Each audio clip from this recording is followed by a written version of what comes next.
There's a lesson to be learned here. Never, ever, ever, under any circumstances, play outside, or it could happen to you. The Boy Behind the Door is a Shudder original, written and directed by two lifelong friends, David Charbonnier and Justin Powell, who also directed The Djinn. There's a D at the beginning, but the D is silent. That sounds like a serious medical condition that one should get checked out. Enough about serious medical conditions. Let's talk about this movie that is also about two lifelong friends, two 12-year-old boys, Bobby and Kevin, who are just playing one day, and then their life gets turned upside down, topsy-turvy, when they get kidnapped by some unknown assailant, and things really go south. Bobby eventually does manage to escape, and he's like, okay, I'm free, wait, I hear the voice. It's my friend. I can't leave my friend. Can't leave him. Friends till the end, till the absolute end. So he does everything he can, and everything under the goddamn sun to free his friend.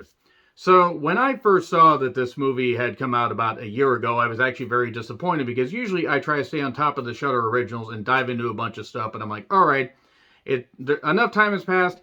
I want to dive into this and see how it is. I will say right now that there are a few things in movies, horror movies and otherwise, that I don't jive with. Torture porn, I don't mind gore. It's just, if you're just going to do gore for the sake of it, like the Saw franchise and other slasher franchises and whatever, I just am not cool with it. Same with the zombie movies, like the Italian zombie movies and whatever. Another is animal abuse. You abuse animals, you show that kind of stuff, animal violence. No, I don't like that.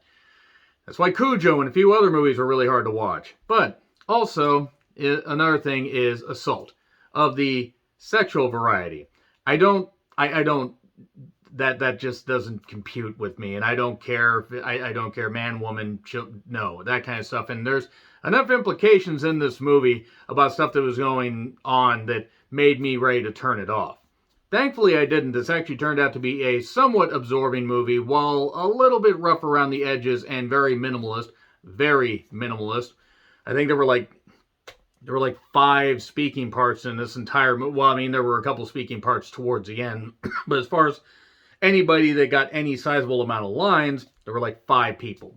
Now, minimalist in horror is never the worst thing in the world, but that's the one thing about a movie like this.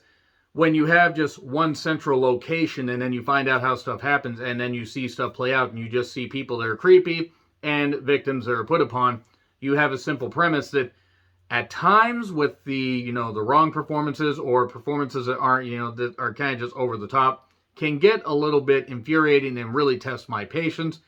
This movie, thankfully, actually had some pretty good performances. There's Bobby, Lonnie Chavez, and Kevin Ezra Dewey. They're the 2 kids in this, and they're the 2 main characters, and you do get a feel for them being bonded as friends, and there's a good, genuine nature about it, and you wouldn't leave your friend behind. Nobody would leave their friend behind, even if they said, go save yourself. No, I'm not going to do that. I'm not going to abandon you. I can't possibly do that. So Bobby does everything he can, but as a 12-year-old kid, obviously he is put up in a lot of situations, has a lot of shit put upon him that nobody really could handle, never mind a 12-year-old kid.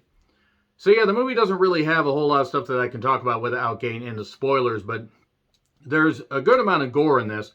There's some creepy shit going on here, and it's the building tension of just like creepiness, and the fact people, kids being captured for that kind of stuff. Choose my words carefully here. Very, very nuts, and very just how anybody could do that. By the way, if you do anything like that to children, if you do anything like that to anybody, you're a fucking scum. You do anything like that to children especially, you deserve to have a sign put up in your goddamn yard, because I don't care about your rights at that point, and you should really, quite frankly, be wiped off the face of this planet. Anybody that does that stuff, that's not okay. That's not okay to do that. You don't take advantage of anybody, adults, children. You don't do that. You don't fucking do that. But yeah, this thing gets really creepy, and they do some good, there's some good violent parts, and you see just how, the resilience of, anybody put in that particular situation, where it's like, there were a few times I was like, you idiots, why are you being so goddamn stupid? But there was enough realism in this particular movie that actually got me invested. It got me interested. I got into it enough. I can't necessarily say the movie's perfect, but for what it was, it presented it well. And as far as these 2 lifelong friends apparently wanting to do this story, where it was like, them as kids or whatever, or just their friendship as kids. I hope to God they didn't have to go through this stuff. And if you ever had to go through anything like this, I feel for you and help is out there. But in the end, while not perfect, the movie does have a couple good performances by these kids. And the bad guys get their comeuppance. And there's a lot of violence. So now it is time to get into spoilers. The spoilers will not take very long, but 3, 2, 1, spoilers. So yes, this is on Shudder. And basically, these two kids are kidnapped. Bobby is locked in the trunk of the car while Kevin was taken inside the house. Bobby manages to get himself free.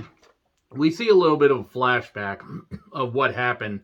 And they were out playing ball like 6 hours earlier, and then they got kidnapped. Like, Kevin got kidnapped first, and then Bobby went to look for him and got hit into a tree, so he was knocked out. He was screaming in the trunk, manages to kick himself loose. And they basically, they basically had planned to go to California as kids. Like, hey, during the summer, we should just go somewhere. We should go to California where it's sunny and everything all the time, depending on the place in California you're at. But then we find out, more about them being captured. Kevin's being kept in the house. Bobby manages to escape, but has to go back. God damn it, Bobby. Oh, yes, I've been waiting to use that. I'm sorry. And there's also, he enters the house, and somehow a few of the people don't possess object permanence, or whoever else is in this house. They don't notice Bobby sneaking around, but whatever. Okay, movie quibble. And Night of the Living Dead was playing on there. Frankenstein was playing on the TV later. There's a guy that shows up, named Creep in the cast. Mika Hampton. Yeah, not the only creep named Mika in a horror movie. Hi, Paranormal Activity, didn't see you there. And the guy, they don't show anything, thankfully. They had showed something that would say, nope, that's it, nope, go away. But but Bobby hears through the vent, this guy's telling him, don't cry, just don't cry. Why, don't do that. You're safe. Because Kevin's locked in this room with a bunch of creepy kid stuff because they're a bunch of kid abusers. And then Bobby is confronted by this creep guy and eventually manages to hit him with a broom handle, and through a series of circumstances tries to throw water on him thinking it's hot water from tea. It was cool. And then this guy slips on it. This guy slips on the water, and then Bobby has a knife and stabs him. And he stabs him pretty damn good because he bleeds out. Of course, like they have to have something like that happen for what, which is good. It's good to see somebody get their comeuppance right away.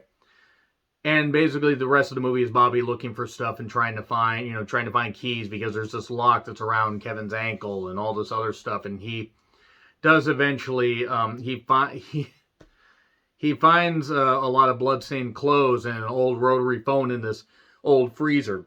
How do I use this rotary phone? That made me feel old because I had one of those when I was a kid. I'm 41, by the way, in case you're wondering.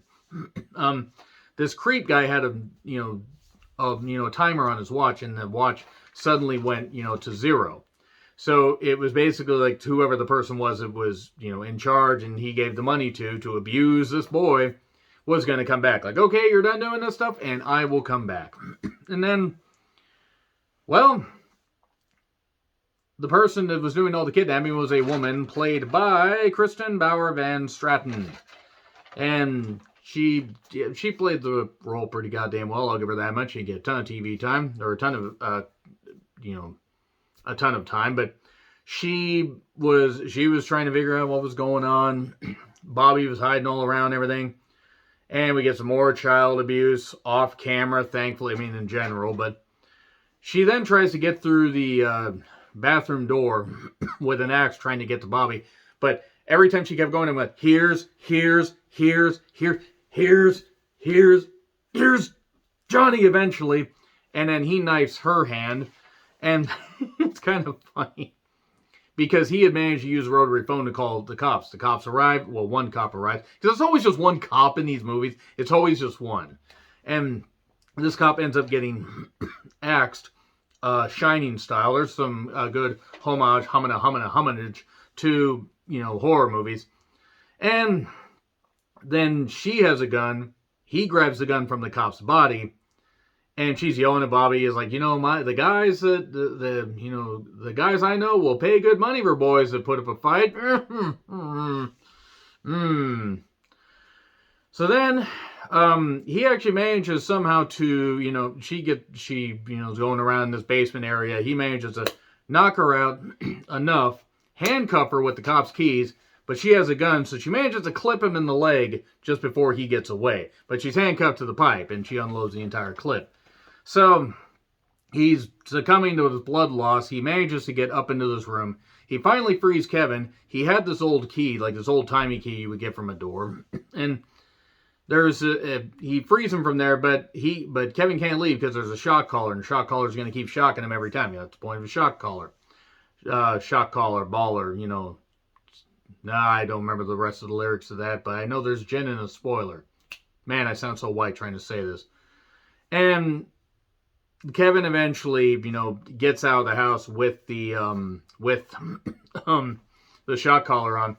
And Bobby had managed, even though he had been clipped in the leg, he had managed to get back there, and the woman finally was about to free herself from the pipe, and he got wire cutters, so he was going to clip that thing off. She gets her thumb in the leg and everything, the leg wound, and is doing this and everything. And he takes those wire cutters and clips her thumb right off. Boom! There we go. There we're getting some good stuff here. The more I think about it, the more I enjoyed this movie, but I'm never going to watch it again. Kevin manages to take the shock collar off, and they get into the cop car, and they call for help, and the cops are on their way, but this woman ends up getting a hold of them, and then they manage to get away because Kevin finally stands up for himself and takes the taser, just keeps this taser under. It's like, bitch. And then they get into the woods. She's got this axe. The axe gets stuck in the wood, and she gets the stick, and she's like, I'm going to beat you with it. And then the cops shoot her, and then that's it. And then the kids are rescued. Yeah. B+.